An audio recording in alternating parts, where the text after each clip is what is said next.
সমগ্ৰ অসম ভাৰত তথা বিশ্ববাসীৰ কাৰণে এটা অত্যন্ত দুখৰ খবৰ যে আমি অসমৰ এগৰাকী সুযোগ্য সন্তান আৰু আমি যাক লৈ সদায় গৌৰৱ অনুভৱ কৰিছিলোঁ তেনেকুৱা এগৰাকী ব্যক্তি জুবিন গাৰ্গ ডাঙৰীয়াৰ এই বাতৰিটোৱে আমাক সকলোকে ম্ৰিয়মান কৰিছে। আমি এই বাতৰি শুনি গোটেই অসমবাসীয়ে আজি শোকত বুৰ গৈছে। গতিকে এই সময়ত আমি ভগৱানৰ ওচৰত প্ৰাৰ্থনা জনাইছোঁ যে যিয়ে নহওক তেখেতৰ বিদেহী আত্মা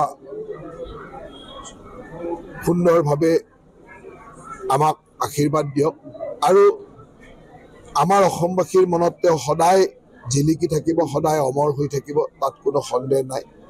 কিন্তু আজিৰ এই দিনটো আমাৰ কাৰণে অত্যন্ত দুঃসংবাদৰ দিন, অত্যন্ত দুখৰ দিন।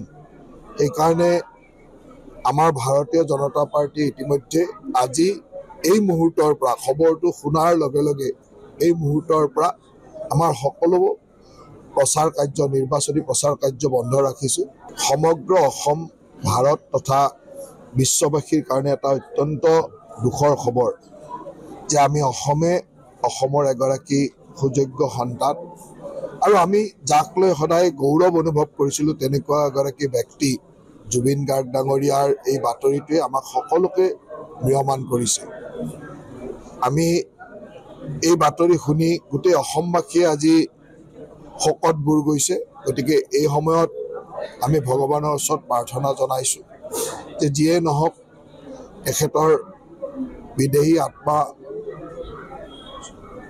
সুন্দৰভাৱে আমাক আশীৰ্বাদ দিয়ক আৰু আমাৰ অসমবাসীৰ মনত তেওঁ সদায় জিলিকি থাকিব, সদায় অমৰ হৈ থাকিব, তাত কোনো সন্দেহ নাই। কিন্তু আজিৰ এই দিনটো আমাৰ কাৰণে অত্যন্ত দুঃসংবাদৰ দিন, অত্যন্ত দুখৰ দিন। সেইকাৰণে আমাৰ ভাৰতীয় জনতা পাৰ্টীয়ে ইতিমধ্যে আজি এই মুহূৰ্তৰ পৰা খবৰটো শুনাৰ লগে লগে এই মুহূৰ্তৰ পৰা আমাৰ সকলো প্ৰচাৰ কাৰ্য, নিৰ্বাচনী প্ৰচাৰ কাৰ্য বন্ধ ৰাখিছোঁ। সমগ্ৰ অসম ভাৰত তথা বিশ্ববাসীৰ কাৰণে এটা অত্যন্ত দুখৰ খবৰ যে আমি অসমৰ এগৰাকী সুযোগ্য সন্তান আৰু আমি যাক লৈ সদায় গৌৰৱ অনুভৱ কৰিছিলোঁ তেনেকুৱা এগৰাকী ব্যক্তি জুবিন গাৰ্গ ডাঙৰীয়াৰ এই বাতৰিটোৱে আমাক সকলোকে ম্ৰিয়মান কৰিছে। আমি এই বাতৰি শুনি গোটেই অসমবাসীয়ে আজি শোকত বুৰ গৈছে।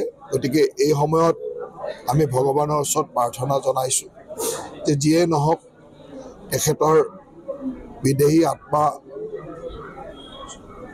সুন্দৰভাৱে আমাক আশীৰ্বাদ দিয়ক আৰু আমাৰ অসমবাসীৰ মনত তেওঁ সদায় জিলিকি থাকিব, সদায় অমৰ হৈ থাকিব, তাত কোনো সন্দেহ নাই।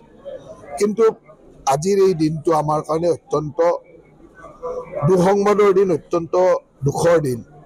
সেইকাৰণে আমাৰ ভাৰতীয় জনতা পাৰ্টীয়ে ইতিমধ্যে আজি এই মুহূৰ্তৰ পৰা খবৰটো শুনাৰ লগে লগে এই মুহূৰ্তৰ পৰা আমাৰ সকলো প্ৰচাৰ কাৰ্য, নিৰ্বাচনী প্ৰচাৰ কাৰ্য বন্ধ ৰাখিছোঁ।